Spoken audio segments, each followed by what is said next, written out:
sa Isla Puting Bato. Basta pinaghirapan mo ito, yan ang iyong palasyo. At ang tahanan ang una't huli mong tanggulan mula sa anumang unos ng panahon at buhay.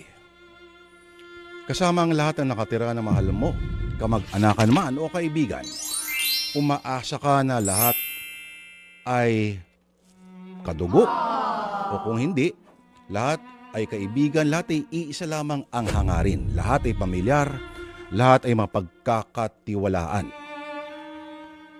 Ang bahay ang iyong sentro ng kaligtasan. Pero paano kung may isang nakatira sa iyong bahay at hindi mo siya kilala at hindi mo alam na nandun siya? Sa katunayan, sa iyong tahanan na nilipatan, mas nauna pa siya. Matagal na. Ganyan ang ating kwento ngayon, mga kapatid, tungkol sa isang residente na hindi kilala ng mga okupante, pero nando na ng permanente. Ngayong Lunes ng misteryo at kakatakutan, mga kapatid, atin na pong simulang pakinggan itong kwentong sinulat ni Macris Magboo Orpilla na kwento.